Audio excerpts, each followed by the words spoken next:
Room 12 had a rule: never rent it to the same person twice.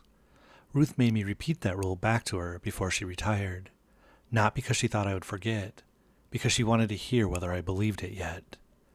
That sounds like superstition now, or marketing, or one of those roadside stories motels invented when the wallpaper gets too old and the vacancy sign started flickering at the wrong time. It's not any of those things. At the Briar Glen Motor Lodge, Room 12 was a real room with a real bed, a real bathroom, a real phone bolted to the nightstand, and a real lock that took the same cheap plastic keycard as every other door on the property. It had water stains on the ceiling. It had a heater that clicked for 10 seconds before it started blowing air. And it had a painting of a covered bridge screwed to the wall so guests would stop stealing it. Most nights, it looked like any other room at the end of a tired first-floor row. That is why people kept making the mistake. They looked at the room and saw a room. The motel saw vacancy. The system saw rate code. The door saw a person that had already leave once. That was the part I didn't understand until too late. Room 12 didn't care who wanted a bed. It cared who already had used it as an exit. My name is Casey Marlow, and for 2 years I managed nights at Briar Glen. Managed is a generous word.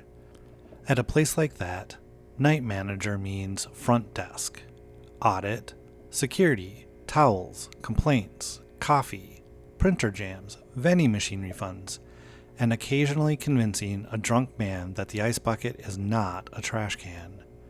The Briar Glen set off a state road that used to matter more before the bypass went in. 2 floors, exterior corridors, 48 rooms when all of them worked. 39 when the plumbing got honest. The office was a rectangle of yellow light at the corner of the lot.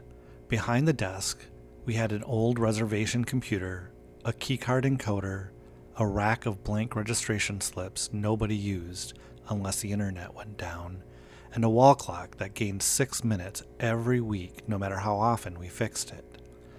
The place had a particular sadness of motels people choose because they were already tired.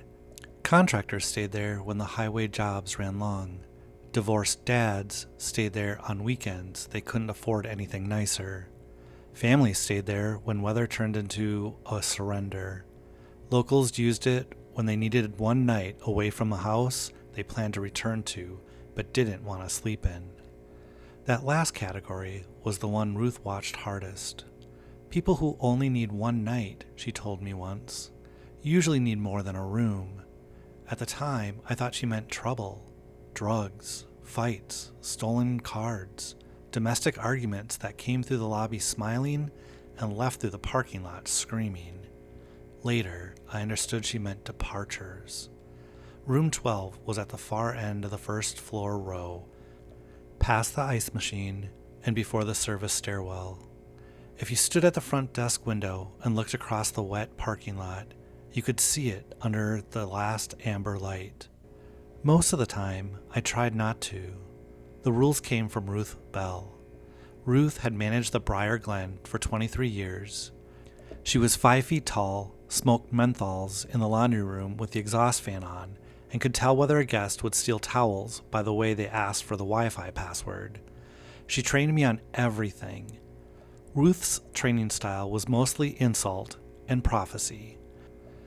She would tell me not to trust a guest who would ask for extra towels before they took off their coat. Then 3 hours later, that guest would flood a bathroom. She would tell me a room was smoking before the smoke alarm knew, and she would be right. She could hear a fake complaint in the first 2 words, and a real emergency in the way someone said, sorry. She taught me how to reset the card reader when it froze, how to run the night audit without losing cash payments, which rooms had weak shower pressure, which truckers wanted first floor because of bad knees, which locals to turn away even if they had cash, and on my 3rd night, room 12. She waited until after midnight when the lobby coffee had gone bitter and the rain started tapping against the drive-up window. Then she opened the bottom drawer, under the printer and took out a blue 3-ring binder. The binder had no label on the spine. That was the first thing I noticed. Ruth labeled everything: extra keys, tax forms, vending refunds, pool warnings. She once labeled a drawer "pens that work" and another "pens that lie." The blue binder was blank. She put it on the counter between us. "Room 12," she said, "has 3 rules." I thought she was joking. She didn't look like she was joking. "First rule," she said, "never rent room 12 to the same person twice." I waited for the punchline. "Second rule, if the system forgets a guest, check the blue binder before you make a key." She tapped the corner with 2 fingers. "Third rule, if room 12 calls the desk after checkout, do not answer by name." "Why would a room call after checkout?" I asked. Ruth looked at the lobby phone, then at the window facing the far end of the first floor row. "Because people leave things behind," she said. "Guests leave things behind in every room. Not like this." I laughed because that was the shape my body made when I didn't know what else to do. Ruth didn't laugh. "Write them down," she said. "Are these official policies?" "No." "Then what are they?" "They're the rules that kept me employed long enough to retire." She opened the binder then, but only to the first page. It was a photocopy of a registration card so old the paper had gone yellow. The guest name had been blacked out with marker. Room 12 had not. At the bottom, someone had written one sentence in red pen: "Guest checked out twice. Don't issue a third key." Ruth closed the binder before I could read anything else. That should have been the moment I asked serious questions. Instead, I wrote them on the back of a maintenance request for a leaky toilet in 18. Never rent room 12 to the same person twice. Check the blue binder. Don't answer by name. Ruth watched me write it like she was checking my signature on a will. 2 weeks later, she retired.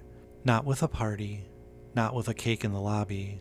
She worked a Thursday night, counted the drawer, left the keys in an envelope, and walked out before sunrise. On the envelope, she had written my name in block letters. Inside were the office keys, the safe key, and a sticky note folded once. Don't become helpful after 3 a.m. That was Ruth all over, half warning, half insult, and somehow the most useful sentence anyone ever gave me. The owner said she wanted privacy. Housekeeping said she had looked scared for a month. The blue binder stayed in the bottom drawer. For a while, nothing happened. That's the part nobody likes in stories like this. But it's the part that makes the rest worse. Bad places aren't bad every night. If they were, no one would stay long enough to become useful to them. Room 12 rented normally for almost 6 weeks. A couple from Ohio stayed one night and complained about the heater. A salesman stayed 2 and left a phone charge behind. A woman with 2 dogs stayed during a storm and tipped housekeeping $20 because one of the dogs threw up on the comforter. The only odd thing was housekeeping. Nina, who cleaned first floor, wouldn't do room 12 alone. She said it as preference, not refusal, and Ruth backed her without discussion. If room 12 was on the board, 2 housekeepers went in together, or Ruth did it herself. I asked Nina why once, while she folded fitted sheets in the laundry room. She said rooms remember how people leave them. I thought she meant smells, cigarette smoke, cheap cologne, wet dog, the stale panic of someone who checked out in a hurry. Then she added, "That one remembers too well." No voices, no blood, no message on the mirror, no one vanishing into wallpaper, just a motel room. Then Mr. Voss came in. I knew him before he reached the desk. Not personally. Regulars at the motel become familiar in pieces. The navy coat with one missing button, the hard suitcase with airline stickers so old the corners have turned white, the habit of parking under a light even when half the parking lot was empty. He had stayed at the Briar Glen at least 4 times since I started working there. I remembered small things about him because the night desk turns you into a collector of repeated details.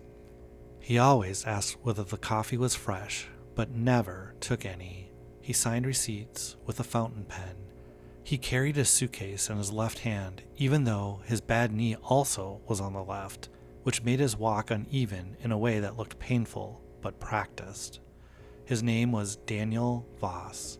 He always paid with the same silver credit card and asked for ground floor, away from the stairs. That night, he came in at around 11:40, with rain on his shoulders and a driver's license that said Daniel Vossman. I remembered the extra syllable because it felt like a cheap disguise. Not enough to become another person, just enough for paperwork to pretend it had never met him. "Evening," he said. "Back again?" I said. He looked at me politely. "I'm sorry?" I smiled in the way you smile when a customer makes a joke badly. "Never mind. Checking in?" "Yes, one night if you have it." I typed his name. Nothing came up. That happened sometimes. The system was old and stupid in ways that felt almost creative. I tried Voss. Vossman. Daniel. Last 4 digits of the credit card. Phone number. No prior stays. I looked at him again. Same raincoat, same suitcase, same little scar under his left eye. "You've stayed with us before, right?" He shook his head. "First time." That irritated me before it scared me. Guests lie about strange things. They lie about smoking in non-smoking rooms while standing there smelling like an ashtray. They lie about pets. They lie about how many people are sleeping in the room. Maybe he thought saying this was his first time would get him a discount. But he did not sound like he was lying. He sounded like a man answering honestly from the wrong version of his life. "Preference?" I asked. "Ground floor if possible, away from the stairs." The computer suggested room 12. That made my skin tighten in a way I did not respect yet. I clicked away from it. Rooms 8, 10, 14, and 21 were blocked for maintenance. Room 6 had a family with 2 kids next door. Room 19 had a broken latch. Room 24 was upstairs. Room 12 sat there green and available. I could hear Ruth's voice. "If the system forgets a guest, check the blue binder before you make a key." I told Mr. Vossman I needed a minute and went to the bottom drawer. The binder was heavier than I remembered. Inside were plastic sleeves filled with old registration cards, checkout notes, printed audit pages, housekeeping slips, photocopied IDs, and handwritten pages in different ink. The first tab said 12. Every tab said 12. I found Voss under a sheet dated 11 years earlier.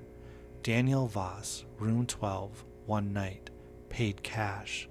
Below it, in Ruth's handwriting, returned under an altered surname, denied prior to stay. Do not place in 12. There were more. Daniel Voss, 9 years earlier. Daniel Vossman, 7 years earlier. D. Voss, 5 years earlier. Dan V., 2 years earlier. Every entry had a checkout note. Left at 3:12 a.m., same coat. Left at 3 a.m., same suitcase. Left at 3 a.m., did not remember previous departure.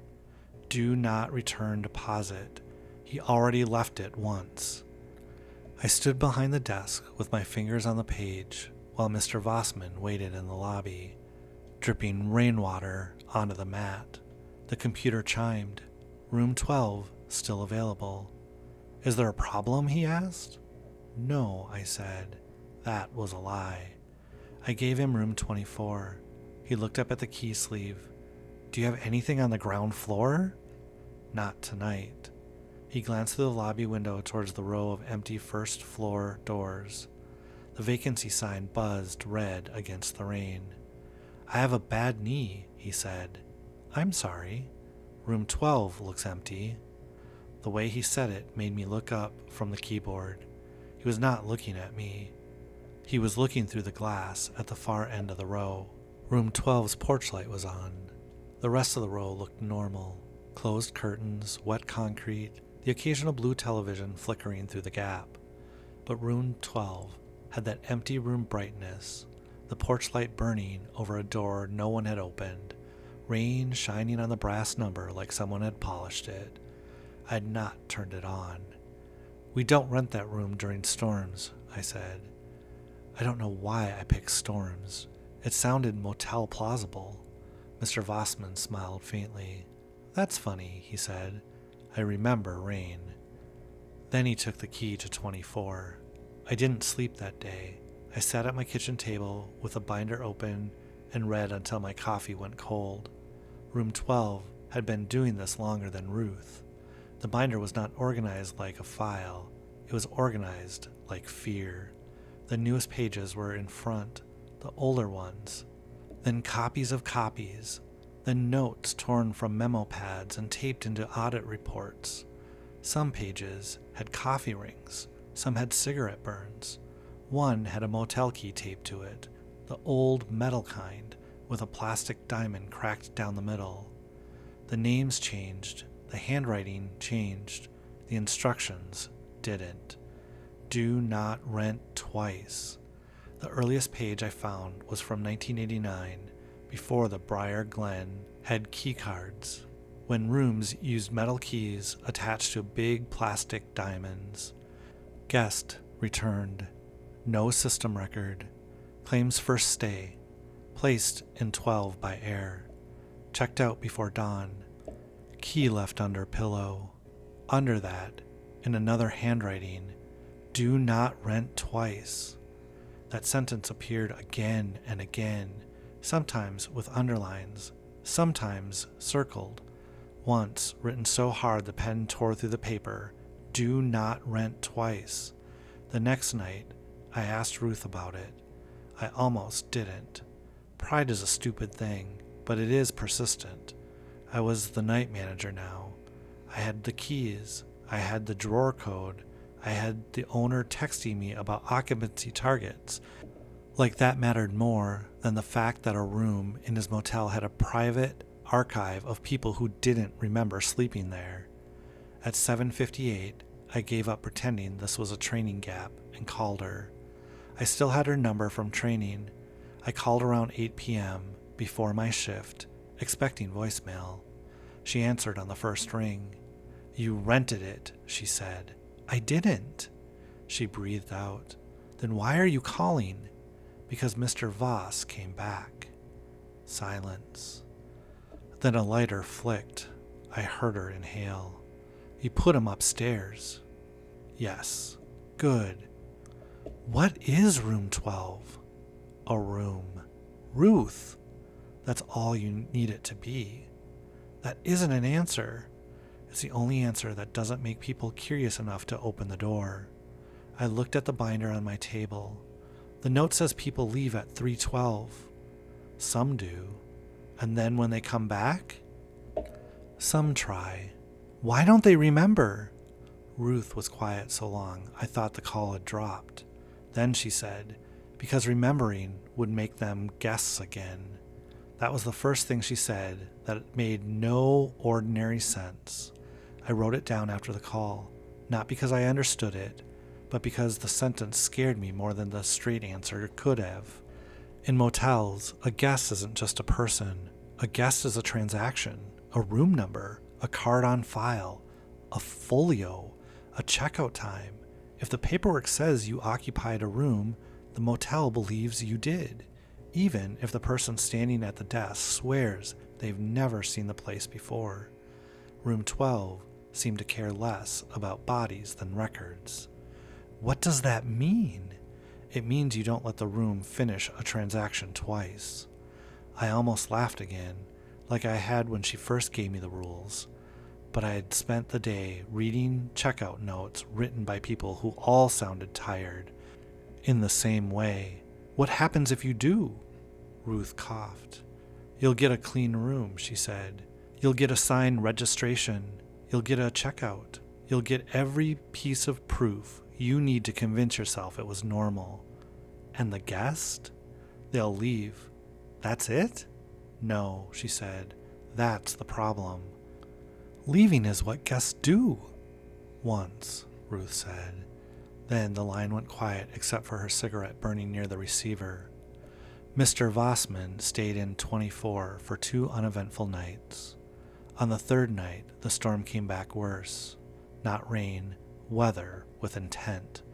The kind that turns the parking lot into black glass and makes every neon sign look underwater. Wind pushed trash across the asphalt. The first floor gutters overflowed. At 10:15, room 6 called because water was coming under the door. At 10:40, room 18's ceiling started dripping into the bathtub. At 11:05, the power flickered hard enough to reset the reservation computer. By midnight, I had 7 rooms blocked and 4 guests at the desk demanding to be moved. The lobby filled with wet shoes and irritation. A man from 18 wanted a refund and a dry room.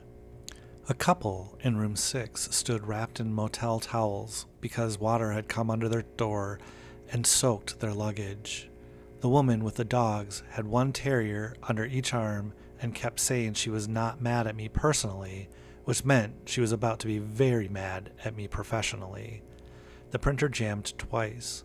The reservation system rebooted once. The keycard encoder started rejecting blanks until I wiped each one on my shirt before feeding it through. By the time the lobby cleared, I had made the kind of compromises night managers make when the building fails faster than policy can account for it. Mr. Vossman came last. He stood quietly behind a woman yelling at wet carpet until she left with a key to 31.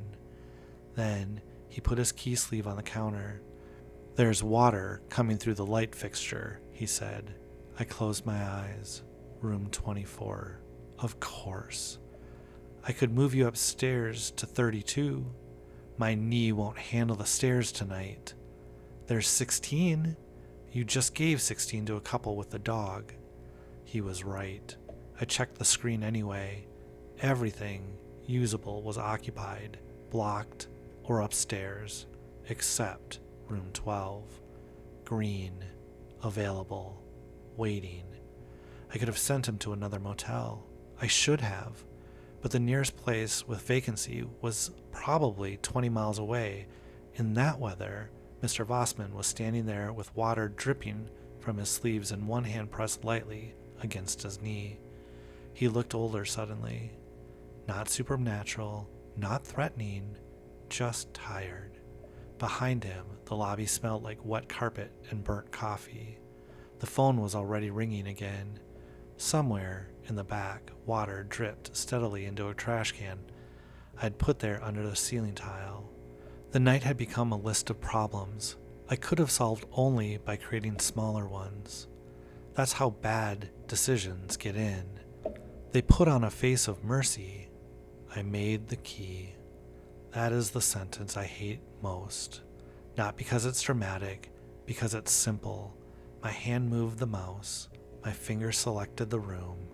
I put a blank card into the encoder. I chose mercy over a rule I didn't understand, which felt noble for about 4 seconds and then felt like exactly what the room had waited for. The encoder beeped once. Then it beeped again, lower. I had encoded thousands of keys. I knew the normal sound. This was not that. This sounded like a machine that had accepted something and objected too late. The keycard printed, Room 12, Guest, Daniel Vossman. Checkout, 11 a.m. The blue binder was in the drawer under my left hand. I didn't open it. Mr. Vossman took the key. Before he left the lobby, he looked back at me. "Have I stayed here before?" he asked. I should have lied. Instead, I said, "Yes." He nodded like I had confirmed something he was afraid of. "I thought so," he said. "The room sounded familiar." He walked through the rain to room 12. I watched him cross the lot because I wanted some last ordinary detail to hold onto. A man limping through the bad weather to a dry room, nothing more. He stepped once under the amber light and looked back at the office not at me, at the blue binder drawer, as if he knew exactly where it was. Then he opened room 12. The porch light went out as soon as he crossed the threshold. At 3:12 a.m., the front desk phone rang. I already was looking at it. That is another detail I don't like admitting. I had told myself I was doing paperwork, but I had been watching the clock since 3:05, with the binder open beside the keyboard and Ruth's rules written on a scrap of paper under my hand. Not the outside line, the room line. The display said 12. I let it ring. Rule 3. If room 12 calls the desk after checkout, do not answer by name. The phone rang 6 times, stopped, then started again. I stood behind the counter with both hands flat on the laminate and watched the red line blink. On the 4th round, I picked up. I didn't say my name. I didn't say the motel name. I said, "Front desk." For a second, there was only room tone, not silence. The sound of a phone being held in a motel room with the heater running and rain against the window. Then Mr. Vossman said, "I'm ready to check out." His voice sounded far away. "Checkout is at 11, I said. "I know. Are you leaving now?" "I already did." The line clicked dead. The reservation computer refreshed. For a second, room 12 showed occupied. Then it changed to dirty. Then vacant, clean. Then occupied again. The statuses flickered too quickly for the system to be doing anything normal, each one appearing long enough for my eyes to catch it and my brain to reject it. Occupied, dirty, vacant. Occupied, checking out, pending. No show, vacant, clean. The screen settled on one line. Room 12, checked out. I looked through the lobby window. Room 12's door was open, not wide, just a few inches, enough for the rain to blow against the threshold. I called the room back. No answer. Then I called Mr. Vossman's cell number from the registration. The phone rang at the desk, not behind me, in my pocket. At the desk. The sound came from the blue binder drawer. I opened it. Inside, on the top of the binder, was Mr. Vossman's phone. Dry, screen lit, incoming call. Briar Glen Motor Lodge. I almost left. That's the honest truth. I almost took my coat, walked out into the rain, got into my car, and made room 12 somebody else's problem. Then the night audit printer started. It printed one page by itself. Room 12 checkout folio. Guest Daniel Vossman. Balance $0. Departure time 3:12 a.m. Clerk Casey Marlow. Signature on file. I had not checked him out. I had not signed anything. The signature looked like mine. Not close. Mine. By 3:20, I was standing outside room 12 with the master key in one hand and the blue binder under my arm. I brought the binder because some ridiculous part of me still believed that this was a motel problem, and motel problems required records. Guest says they checked out. Verify folio. Guest loses phone. Check room. Guest disappears from a room that should not have been rented. Bring the only document that admits the room has done this before. The rain had softened to mist, but the air smelt like wet asphalt and ozone. The ice machine had hummed behind me. The door to room 12 moved slightly in the wind. I pushed it open. The room was clean. That scared me more than a mess would have. Motel rooms after guests leave are never truly clean, even when they tidy. There's always evidence. A towel unfolded wrong, a smell in the bathroom, a dent in the pillow, a cup moved from the tray to the sink, a receipt in the trash, something. Room 12 looked reset, not cleaned, reset, like someone had restored a photograph to the moment before a person entered it. Bed made, towels folded, remote centered on the dresser, trash empty, bathroom lights off, no suitcase, no rain, no man with a bad knee. On the pillow was a key card, not tossed there, placed, centered, the way housekeeping centered the remote on the dresser. Then another it, then another. I lifted the pillow. There were dozens of key cards under the mattress. Some were the white plastic cards we use now. Some were older blue ones from before the ownership change. Some were thin beige cards I had only seen in the storage room from a lock system the motel stopped using before I worked there. Each one had room 12 printed on it. Each one had a different name. Some I recognized from the binder. Some I recognized from recent guests. One had Ruth Bell's name.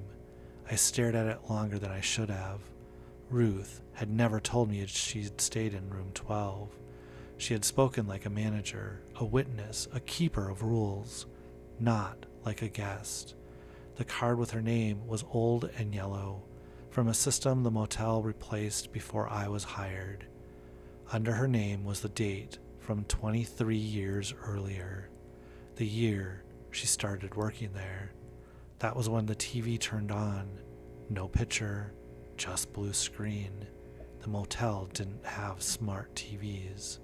Room 12 had an old flat screen with a cracked power button and a remote that worked only if you pointed it at the exact right corner.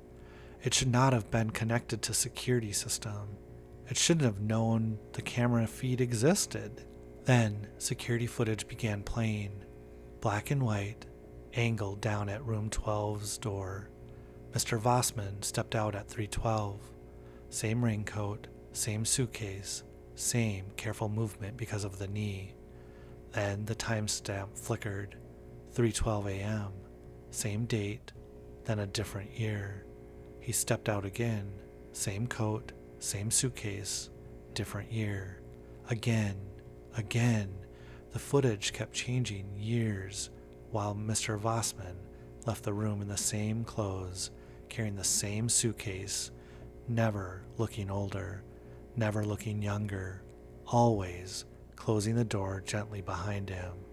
On the final clip, he stopped and looked directly at the camera, not frightened, relieved. Behind me, the motel phone rang. It was bolted to the nightstand.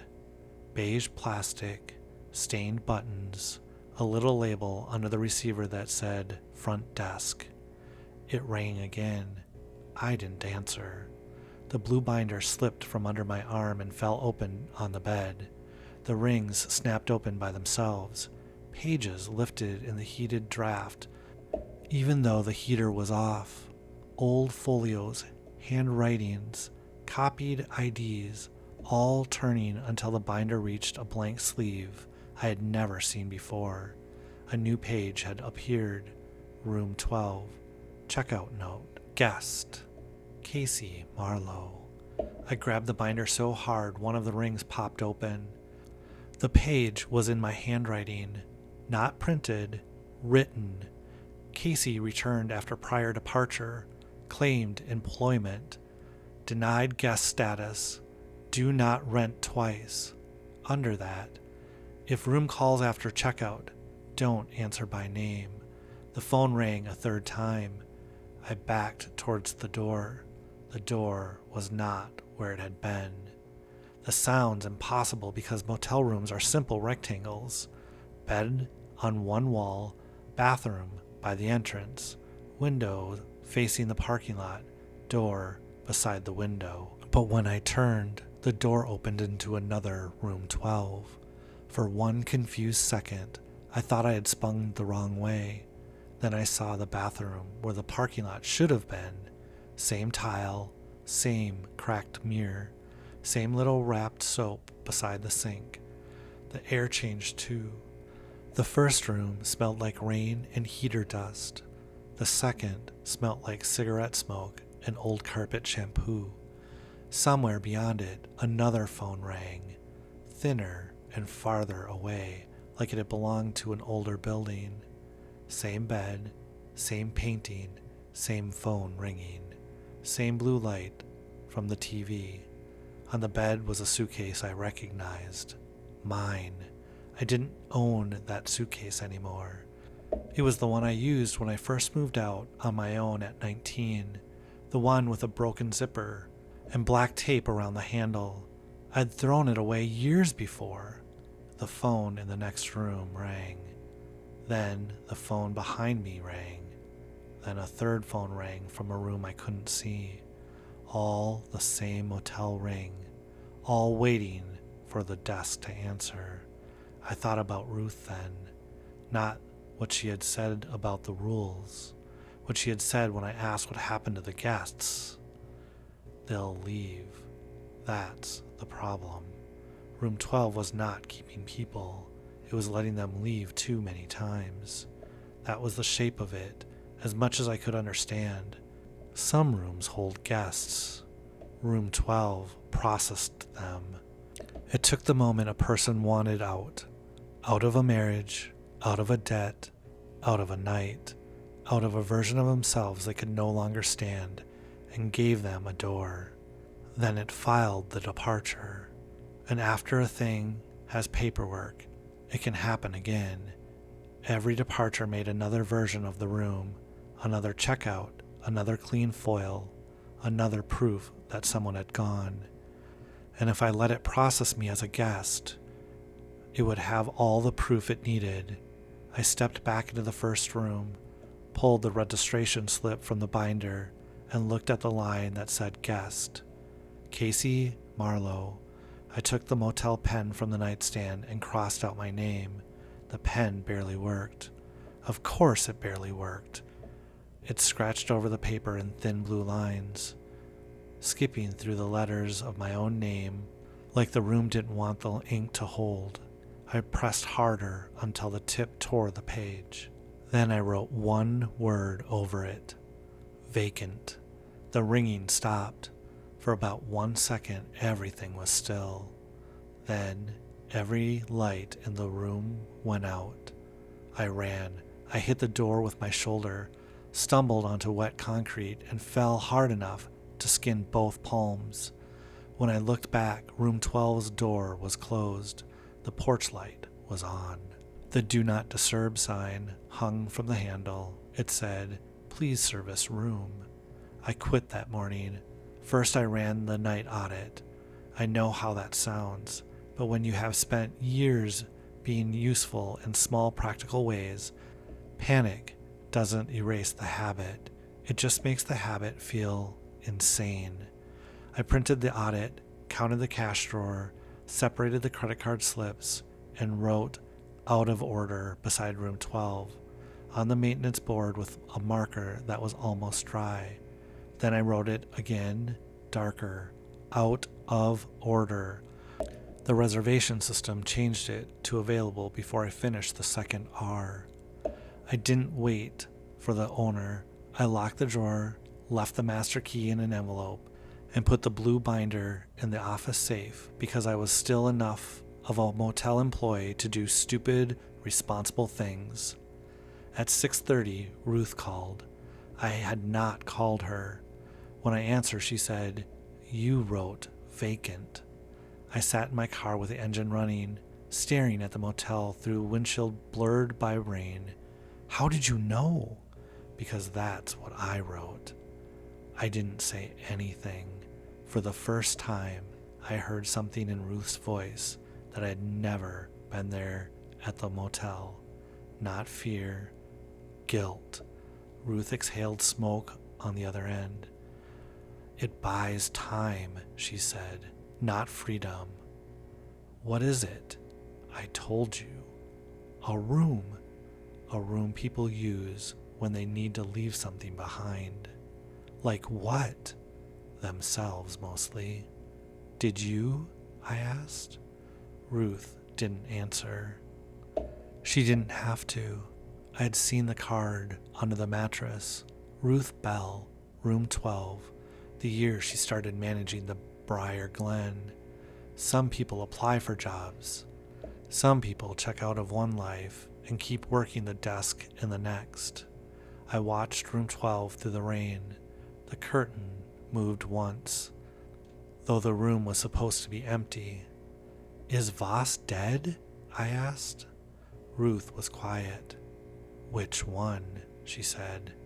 I hung up. For 3 months I avoided that road. Then one night, because people are stupid in predictable ways, I looked up the Briar Glen online. I told myself I wanted proof it was gone. That was all. People do that with bad places. They search for demolition permits, ownership changes, reviews, anything that says the building has become ordinary through paperwork.